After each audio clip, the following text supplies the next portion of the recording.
มัน赖的，都被ซื้อกิน明天妈妈要去楼下了，准备她的东西给她。她在里面收洗衣服，去找她。她在里面看她收衣服好了没有？เก็บแล้วสิได้กลับลาวมื้ออื่นแล้วดีเจอบ่ล่ะดีเจอแล้วนะสิได้ไปลาวแล้วพาสปอร์ตตัว咱们都过的那些，ตัวไว้ก็ได้ซะ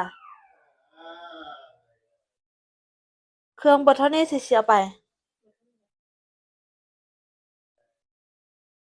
อัดได้อยู่บ่พอดีเนาะ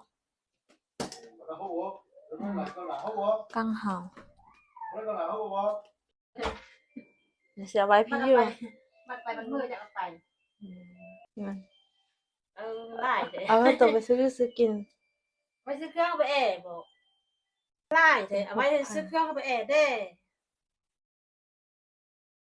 ตัวก็บ่มีเอาไว้ไล่ก็อยากเฮ็ดหลายอยู่พี่ก็บ่มีบัดตัวไปพุ่นมาบัดตัว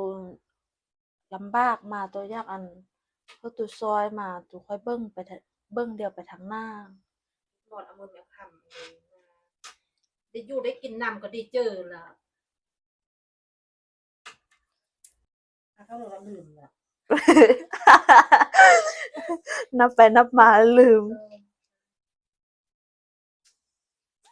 นับให้มันครบหน่อยนึงเฮียเสียหาย